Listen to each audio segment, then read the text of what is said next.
আয়াশ and আলিশার সাথে তোমাদের কোনো মেমোরেবল মেমোরিজ শেয়ার করো। আচ্ছা, আমার একটা কথা মনে পড়ছে আলিশার নিয়ে। আলিশার তখন কি যেন হলো আলিশার তখন ওই যে বাথরুমে প্রবলেম ছিল। না হ্যাঁ, রক্ত আমার শরীরে ছিল। কি যেন একটা, আচ্ছা যাই হোক, কি যেন একটা প্রবলেম ছিল ও হসপিটালে। তখন ভাই আমার চোখের সামনে ওর যখন মানে ক্যানোলা করতেছিল, ওখানে মৌ ছিলাম মেবি, ও ছিল, ও মানে এমন ভাবে কান্না করতেছিল, আমি ওই জায়গাটায় জাস্ট ঘুরছি আর কান্না করছি। আমি আমার হোল লাইফে আমি ওই জিনিসটা বলতে পারলাম না আলিশার নিয়ে। আর আলিশা আরেকটা জিনিস আমি বলতে পারলাম না, ও ওর লাইফে ফার্স্ট যখন আমার সামনে জোরে হাসছিল, মানে ও যে, আমি ওর কথা বললে ভাই সারাদিনও শেষ হইব না। এই মারিয়া কইতাছে এই তোরা কি আমার কমেন্ট করবি? কি কমেন্ট করছিস তুই সিমরি? আলিশার মানে ওই দিন আমরা ফিল করছিলাম দুইজনে যে ও আসলে আমাদের ভিতরে কতটা জায়গা নিয়ে ফেলছে, মানে কতটা ভালোবাসি আলিশা। আমি যেদিন ওই বাসা থেকে আসি, আমি লিফট দিয়ে নামতেছিলাম আর আমার ভিতরটা খালি আলিশা করতেছিলাম। আমি কি ওরা কোনোদিন দেখতাম না? দেখছে ওই আমরা যখন বের হয়ে আসি, মানে আমরা যখন বের হয়ে আসি ওই বাসা থেকে, তখন কে কে ছিল আমি বলি, আঁকি আপু ছিল, তারপর রিয়া ছিল, মুন্তা আপু ছিল, তারপর আমাদের আন্টি যে উনি ছিল, তারপরে ইরফান মামার মা যে সে ছিল, ইরফান মামা ছিল, সামি ভাই ছিল, তারপরে সামি মামা ছিল, আরিফ মামা ছিল, সবাই ছিল। আমরা সবার মধ্যখান দিয়ে আসছি, ঠিক আছে? তো আমি জাস্ট বলতে যাই আলিশারে দেখা আমি ওর চোখের পানি আর সামলাতে পারি না। তো সবাই ভাববো যে স্বেচ্ছায় চলে যেতে, আবার কান্দে, তো এরকম একটা ব্যাপার। এই জন্য আমি জাস্ট অনেক কন্ট্রোল করছি নিজেরে। তো যাই হোক, নিয়তি এটাই ছিল, মিস করলো তো এখন আর কিছু করার নাই। আচ্ছা অনেক আমার ক্ষুধা লাগছে, আমি খাবো। 11টা বাজে গেছে ভাই, অনেকক্ষণ আড্ডা দিছি। কুটনি ভাবিকে নিয়ে কিছু আশরাফুল ইসলাম, এটা ওনাকে নিয়ে আমরা কি বলবো? ওনার সাথে তো আমাদের কোনো ব্যাপার স্যাপার নাই, সে নাই কোনো, আমাদের সাথে কারোর কোনো সেট ছিল না যদি আজকের এই ব্যাপারটা না হতো।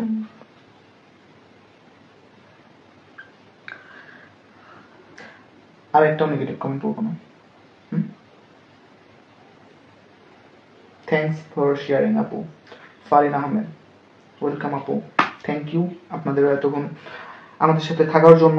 সবার অনেক কিউরিওসিটি ছিল এটা নিয়ে, তো এই জন্যই বললাম যেটা সত্য সেটা।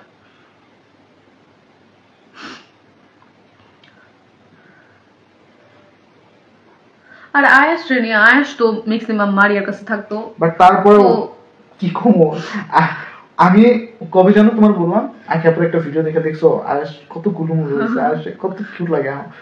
মানে আমরা ওই সময়টা পাইতাম না, মানে দুইজনের মেনটেন করা মানে পসিবল ছিল না।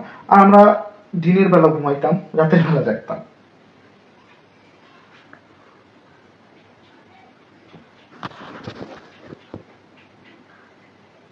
আমার কমেন্ট না দেখে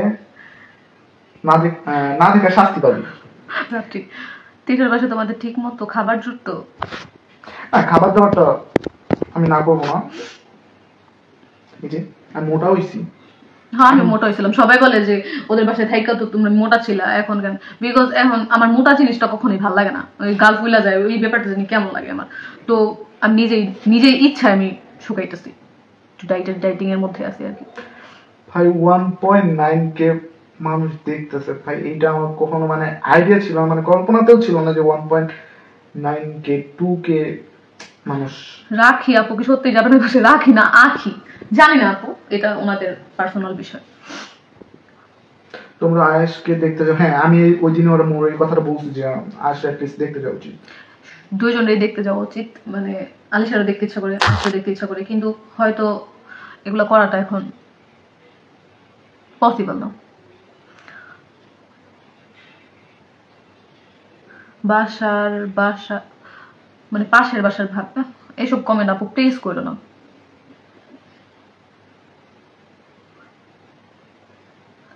সব নাকি চুরি করে খেয়ে ফেলতা। ওই বাসায় সিসি ক্যামেরা ছিল, মানে ওইখানে কোনো ফুটেজ থাকলে শেয়ার করতে পারলাম, চুরি করে খাইছি। একটু একটা ব্যাপার যেটা হচ্ছে না বললেই আমি আর পারতাম না, সেটা হচ্ছে শোনো এটা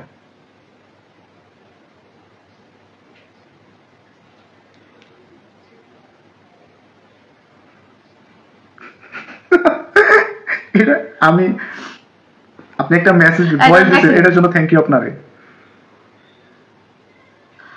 একটু অফ করেন তো, আমি কনসেন্ট্রেট করতে পারি না।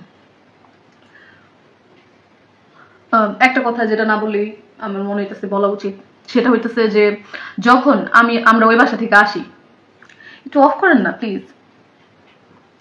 যখন আমরা ওই বাসা থেকে আর কি বের হয়ে আসি, তখন ওই বাসার প্রত্যেকটা মানুষ এখানে ছিল।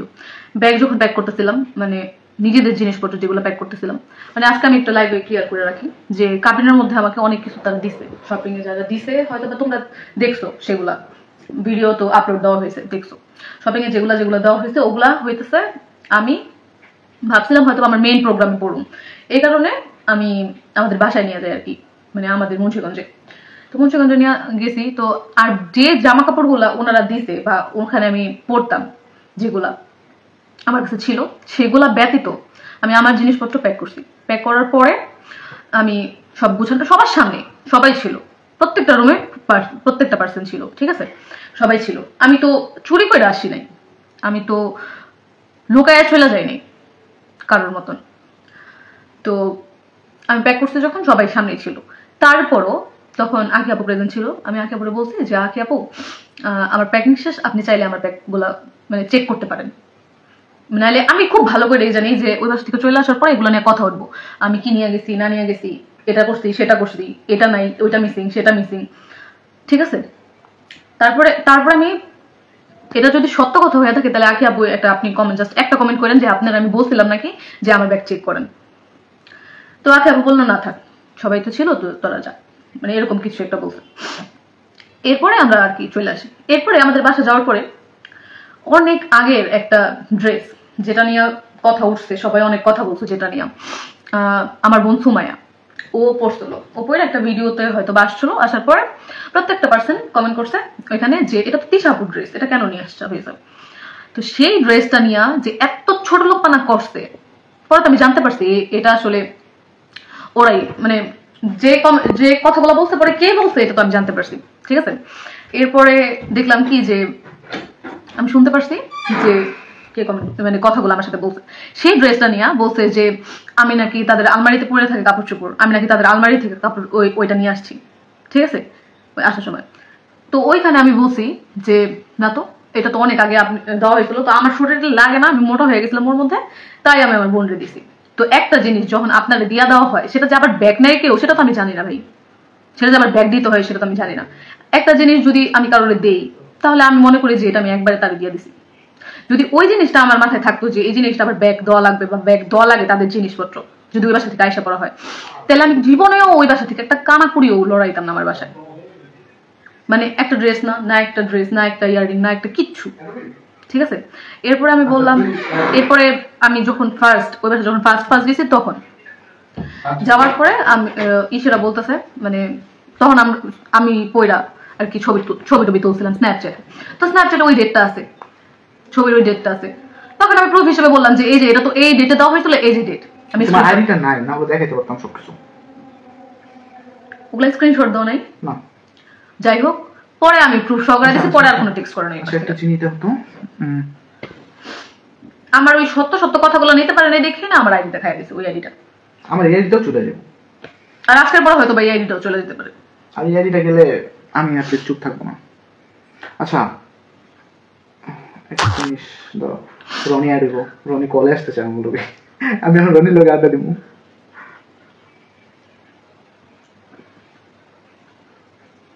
করবো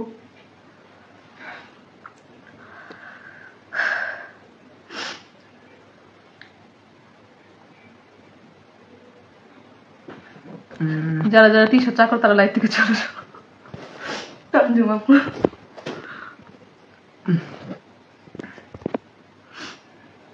আমি একটা জিনিস বুঝি না, এরকম গ্লিচ খেয়ে আছে কেন। আরিবা চৌধুরী আপু কি হয়েছে? আপু প্রথম থেকে লাইভটা দেখো, তাহলে বুঝতে পারবা, আমার লাইভটা যখন কাটবে তখন প্রথম থেকে দেখলে বুঝতে পারবা।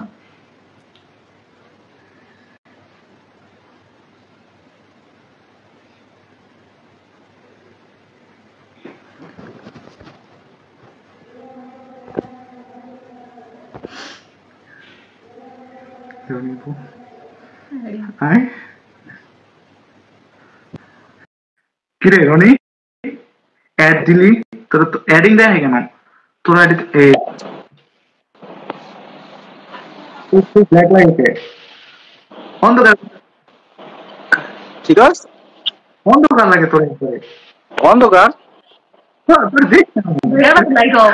তোর ক্যামেরা অফ নাকি না আমার ক্যামেরা তো চালু আচ্ছা ক্যামেরা দেখি এই বুঝলাম না মানে মেবি কোনো গ্লিচ খাইছে আচ্ছা দাঁড়া দেখি আমি গিফট খাইতে দেখে এখন পর্যন্ত এই 9 ভিউ দেখাইতেছে।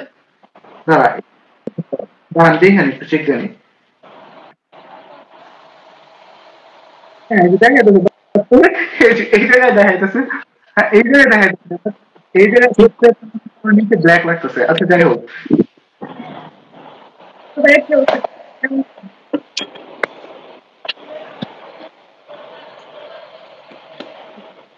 দেখাস আমারে হ্যাঁ ঠিক আছে দেখ হ্যালো হ্যাঁ দেখতেছি কিন্তু তো করে তো আমি দেখি না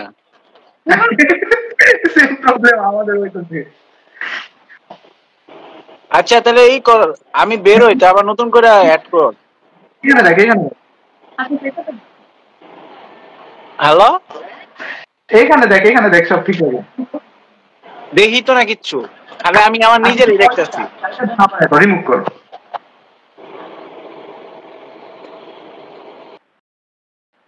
তোর বের করে দিছি মানুষের বাসায় যত্ন কইরা গার্মেন্টস এ জব কইরা খাওয়া অনেক ভালো। মানুষের বাসায় যত্ন কইরা মানে হয়তো আপু জব বসাইতে চাইছে, গার্মেন্টস জব করে। হ্যাঁ রাইট আপু। যাবে না তুই এটাতে তোর এআইডি দেখে নাও লাফিং ফ্যান্টাসি দিয়ে আসতি আপু তোমাদের লাভ স্টোরি শুনতে চাই। আমরা এখান থেকে লাভ স্টোরি নিয়ে একটা ভিডিও বানাবো ইনশাআল্লাহ। এটা আরেকদিন, আজকে অনেক অনেক হয়ে অনেক গেছে, পক্ষ করে ফেলছি, তারপর তোমরাই বোরিং হয়ে যাবা। এই ছেলে সাবার ব্যাংক কলোনি থেকে না, রনি ছেলেটা? হ্যাঁ রনি ছিল কিভাবে? এটা কে কমেন্ট করছে? আরবি আক্তার। হ্যাঁ এটা কিন্তু মাইয়া ভাবি নাকি লাইভ দেখতেছে আবার। ভাবি লাইভ দেখতেছে।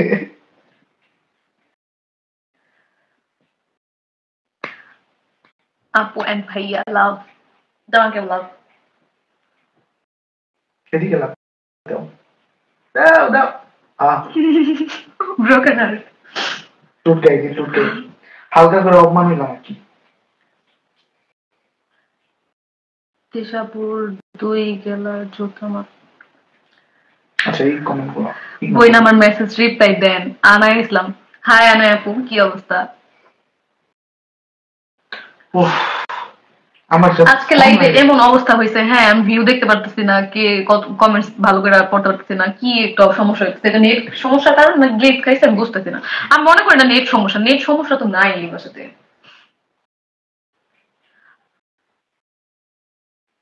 কিছু না বুঝা আমি প্রথম থেকে দেখলে হয়তো বুঝতে পারো, যদি আগে পরে কিছু জানা থাকো।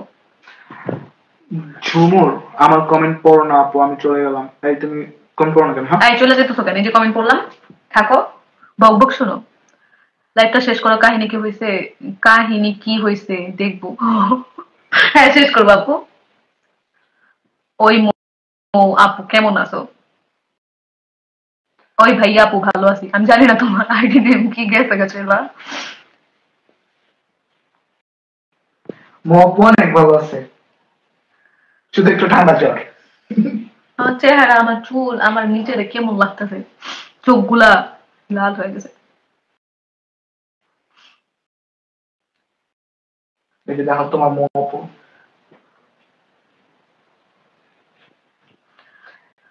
ইনি অনেক ভালো গিটার বাজাইতে পারে।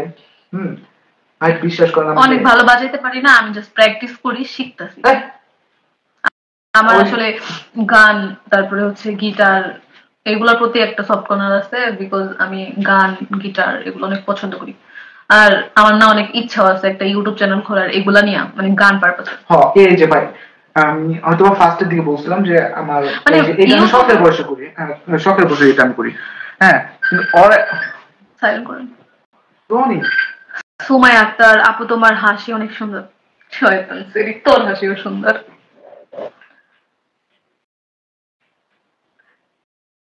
হ্যাঁ তো আপু তিশা নিয়ে যতগুলো কমেন্ট করতেছো আমি আর পড়বো না, প্লিজ কিছু মনে কইরো না। তো আমার এই হাতে গ্লিচ আছে, মানে আমি দেখতে পারতেছি না ভিউ কলটা কি আমি কি কোনো কিছু দেখতে পারতেছি না, আমি জাস্ট খালি বিশ্বাসী। তোমরা কি আলাদা বাসা নিছো? আমরা খুব সোন সবকিছু ঠিক হয়ে গেছে, আমরা আচ্ছা। ঈদের পর হচ্ছে তোমার যাব, আমরা মিরপুরে থাকবো, এখানে আমাদের জব টব সব কনফার্ম হয়ে গেছে, ঈদের পরে জয়েনিং। আর বাসাও ঠিক হয়েছিল, ওইটা আমরা নিব না, বিকজ আমরা চাই মানে বারান্দাল একটা সুন্দর বাসা।